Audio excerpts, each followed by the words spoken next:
আমি রাত জাগা পাখির মতো জেগে থাকি। জীবনের সব রঙিন স্বপ্নগুলো আজ দুঃস্বপ্ন হয়ে আমাকে তাড়িয়ে বেড়ায়। ভালো কিছু ভাবতেও ভয় হয়।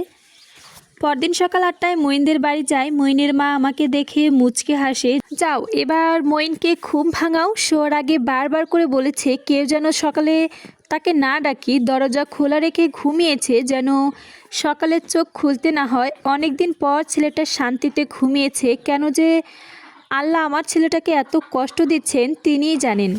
চাচি কাঁদবেন না, সব ঠিক হয়ে যাবে। আমি বলি কি চাচি মঈনের বিয়ে করে দেন, তাহলে দেখবেন মঈন ঠিক হয়ে যাবে।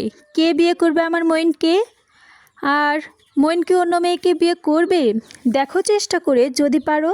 অনেকবার চেষ্টা করেছি কিন্তু কোনো লাভ হয়নি। বিয়ের কথা বললেই বলবে মণিকে এনে দাও। আমি বিয়ে করলে মণি কষ্ট পাবে আর কোনো দিন আমার সাথে কথা বলবে না, রাগ করবে। তুমি জানো মা মণি কত অভিমানী, কিছু বললেই রাগ করে। আমি হাসতাম, ওর মুখের দিকে তাকিয়ে থাকতাম। কত ভালোবাসে তোমাকে, কেন এমন হলো মণি?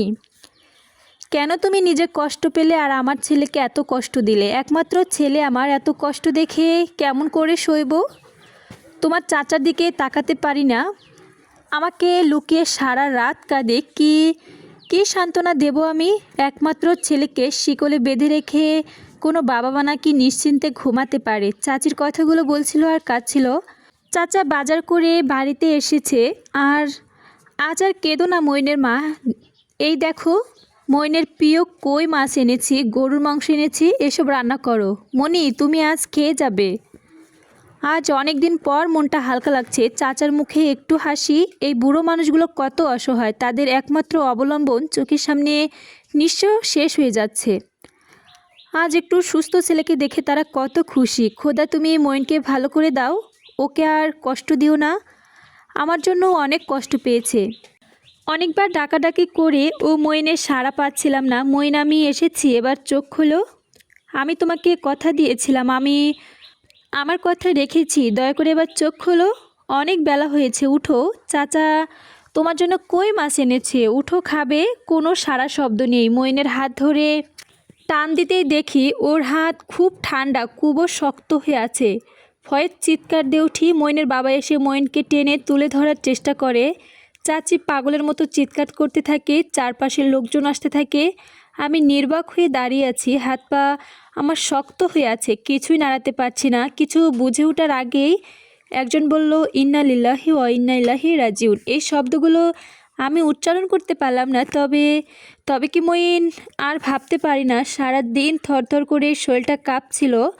বোবা লোকজন মতো কিছুক্ষণ ঘুরিয়ে তারপর আর কিছু মনে নেই। যখন জ্ঞান ফিরল, চেয়ে দেখে আমাদের ঘরে শুয়ে আছি। চন্দা পাশে বসে কাঁদছে। কিভাবে বাড়িতে এসেছি, কারা এনেছে কিছু বলতে পারবে না? চন্দাকে ডাকতেই সে আমার বুকের উপর কান্নাকাটি করতে লাগলো। চন্দা কেঁদো না মা, উঠো। আমি বাড়িতে এলাম কিভাবে? তুমি ওই বাড়িতে অজ্ঞান হয়ে পড়েছিলে, পাশের বাড়ির লোকজন তোমাকে ধরে বাড়িতে দিয়ে গেছে। তুমি এখন কেমন আছো মা? তুমি কেন এমন করছো? তোমার কিছু হলে আমি কি করে বাঁচবো? তোমায় ছেড়ে আমি কেমন করে থাকবো? কেঁদো না চন্দ্রা, আমার কিছু হবে না। মঈনকে কি দাফন করা হয়ে গেছে?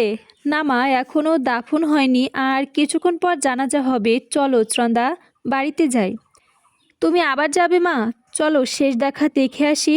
এ জীবনে তো আর দেখা হবে না। বিদায়বেলা আমাকে না দেখলে ওর যে বড় কষ্ট হবে। মঈনদের বাড়িতে গিয়ে দেখি জানাজা শেষ দেখা করার জন্য মুখটা খোলা হয়েছে।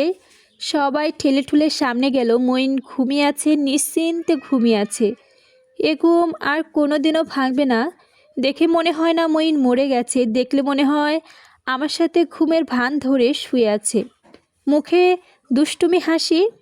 মনে মনে বললাম যাও মঈন, তুমি হাসতে হাসতে যাও, সব কান্না সব কষ্ট আমাকে দিয়ে যাও। এই কষ্টের বোঝা মাথায় করে বয়ে বেড়াবো আমি। তোমার মতো চলে যেতে চাইলেও পারবো না। তুমি ভালো থেকো, শান্তিতে থেকো। মঈনের বাবা খুব কান্না করতেছে, তার মাও খুব কান্না করছে। তাদের দিকে তাকানোর সাহস আমার নেই। আমিও যদি তাদের মতো কাঁদতে পারতাম তাহলে হয়তো বুকের উপর থেকে ভারী পাথরটা কিছুটা হলেও হালকা হতো। দাফনের জন্য মঈনকে নিয়ে যাওয়া হচ্ছে, সবাই সারি সারি চলছে, আমিও হাঁটছি। চন্দা আমার হাত ধরে বলল মা চলো আমরা বাড়িতে যাই। আমি চন্দ্রার হাত ধরে বাড়ির দিকে পা বাড়াই। আজ আমি বড় অসহায়, না পারছি কাঁদতে, না পারছি সইতে। এই কষ্ট বোঝানোর ভাষা আমার জানা নেই।